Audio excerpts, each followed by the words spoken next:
Vamos agora continuar a nossa conversa sobre como as grandes empresas estão se posicionando frente ao mídia-livrismo. Eu acho que eles já tem uma disputa colocada e os conglomerados midiáticos já perceberam a força hoje desses, eu costumo dizer que são marimbondos, né? O movimento de marimbondos, que não é um bicho grande, mas é um bicho que quando se junta, ele causa problema. E as corporações, as grandes conglomerados midiáticos são rinocerontes. Então eles andam, são muito fortes, têm seu poder, mas se um bando de marimbondos ataca o rinoceronte, ele dança. E essa é a questão. Eles estão percebendo que já há hoje uma enormidade de veículos diferenciados de comunicação. E o que está acontecendo? Eles estão até refazendo a pauta deles em muitos momentos. De um lado, nós temos as empresas buscando a comunicação mercadológica, a comunicação jornalística para interagir o mais rápido e ficar o mais próximo possível do consumidor, e do outro lado, a população com essa conectividade também acaba cobrando ações propositivas do próprio empresário, que na realidade tem uma grande responsabilidade social. Vocês acham que, por exemplo, a cobertura de certos eventos seria como foi, por exemplo, no caso agora da questão da Palestina? Seria do jeito que foi, não fosse o YouTube, não fossem os blogs, não fosse toda essa camada todas as revistas alternativas, diferenciadas? As empresas têm buscado desenvolver ou acompanhar esses processos de novas mídias e não mídias, né? Starbucks acabou de fazer acabou não, tá no processo aí, ela estava sendo agredida por ONGs ou questionadas por ONGs, onde ela fornece apenas 3 bilhões de copos de papel por ano. Então, vamos fazer um programa de reciclagem. Eu acho que o Fórum Social Mundial tem um papel muito importante para a gente entender não só que outro mundo é possível, mas também qual é o papel da sociedade civil e dos governos, dos estados nesse novo mundo. Nesse fórum agora, nessa intervenção que eu fiz pela manhã, agora há pouco, eu tentei construir um pouco mais, debater um pouco mais o conceito de mídia livre, que até para a gente é algo ainda em definição. Y estuvimos viendo en esta mesa la importancia de los medios libres, la media libre, los medios alternativos. El consenso que recogimos, el balance, es que no nos conformamos con ese papel, con ser una alternativa, que la pelea es por el consenso, por transmitir nuestras ideas a la mayor cantidad de gente possível.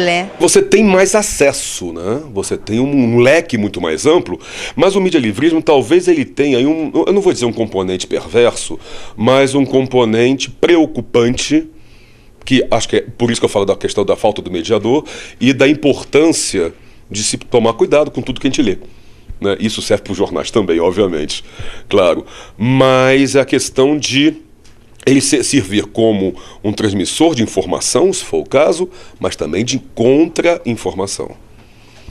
Já vimos casos muito recentemente de notícias publicadas nos jornais a respeito de determinados políticos, e esses políticos, no seu Twitter ou no seu blog, dizem que o jornal que publicou aquilo era mentira e que a verdade era tal coisa assim assim. Então, por isso que eu falo, é informação e pode ser também contra-informação, mas é uma forma, sim, de você ter um espectro mais amplo. Para além das novas tecnologias, você tem a questão que são os meios de comunicação hoje super concentrados, mas que têm função pública, são muitas vezes, na maioria das vezes, nos casos de rádio e TV, são concessões públicas, e que o público vem cada vez mais percebendo que isso é deles, quer dizer, esse é um processo importante das pessoas perceberem que elas hoje ainda se veem muito como consumidoras, mas cada vez mais a gente tem espaços para interatividade do público. As pessoas estão pondo música no YouTube, tem aquela música lá que ficou... Cada um no seu quadrado. Cada um no seu quadrado. Tem várias coisas que acabam virando hits do YouTube e são ações individuais. Na campanha do Obama foi feita muito maciçamente por Twitter, por meios eletrônicos, né? Mas não é informação, é a coisa de você ficar fustigando Mais comunicação, exatamente. Então, se você quer informação, a informação você não traz de uma única fonte. Você tem que buscar outras fontes, você tem que montar um mosaico. Eu considero que uma das características, uma das ações que nos caracteriza é o fato de publicar para a comunidade, para o comum, e não transformar o que a gente produz de informação em mercadoria, ou seja, algo para ser vendido do ponto de vista comercial e ser impedido de ser replicado. Isso significa que a gente precisa aprender a se apropriar desses espaços e a comunicação, e tornar uma comunicação pública desejável em algo concreto e prático. De uma forma crítica. Eu acho que nós não podemos comprar tudo que vemos sem questionar. A gente tem que ter essa visão crítica, tem que ter esse senso crítico. Por mais que seja complicado, por mais que seja difícil, muitas vezes sair do senso comum, a gente tem que, eu não vou dizer apurar, porque essa é uma expressão muito jornalística, né? Mas tem que questionar, tem que buscar novas informações, buscar novos meios de completar aquela história, completar aquela notícia, completar o quadro que foi lhe dado. O excesso de informações não faz com que eles gerem o seu próprio conhecimento, né? O que eu estou falando aqui, eu estou dando informações. Agora, se quem ouvir não trabalhar essa informação, não tomar uma decisão, não utilizar para algo, ele não gerou conhecimento. Continua sendo uma informação para o receptor.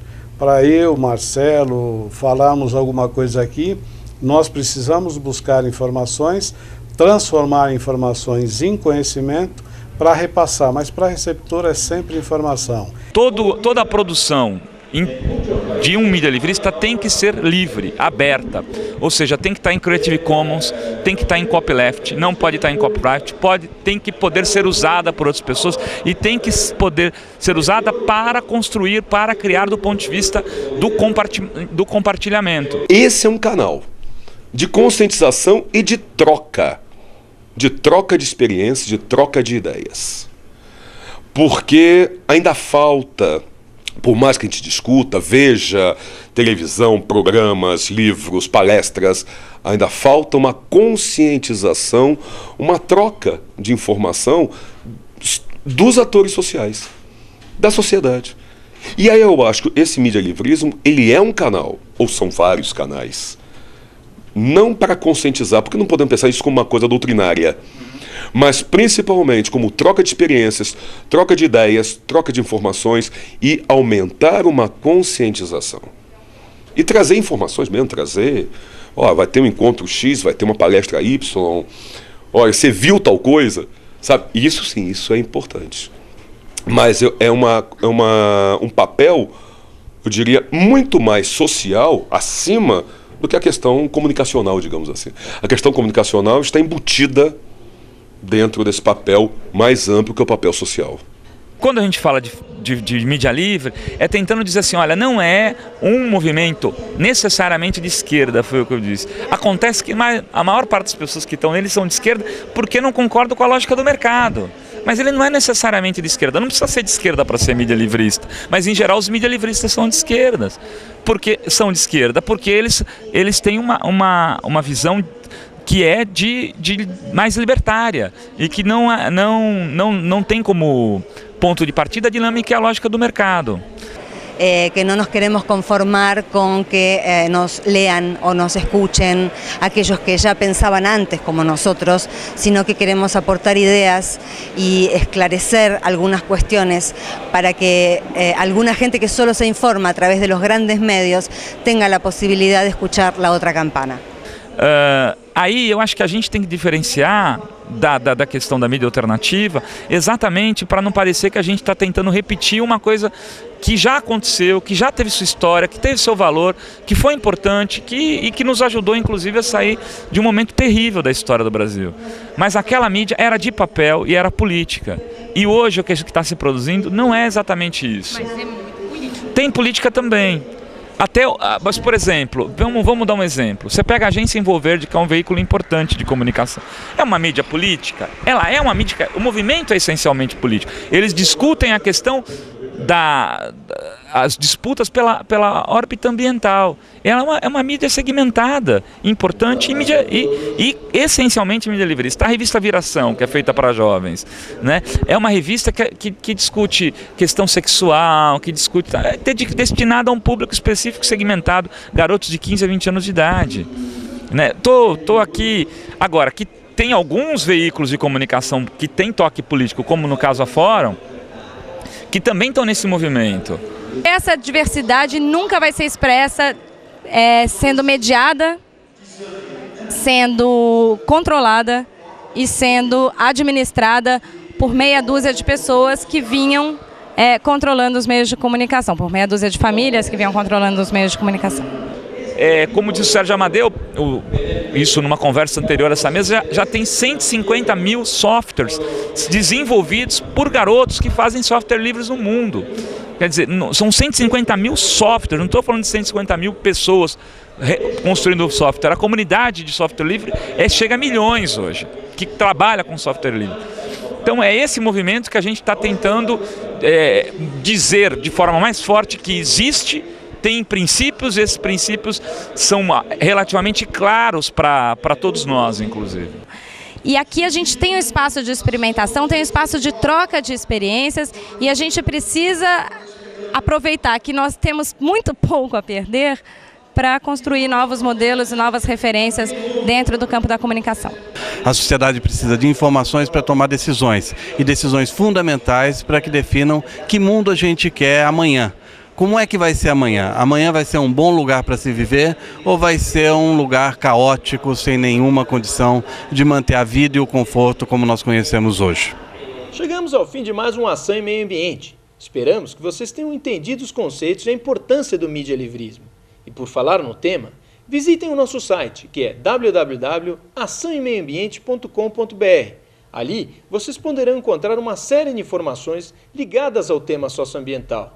E também as nossas redes sociais. Participe e até o próximo episódio.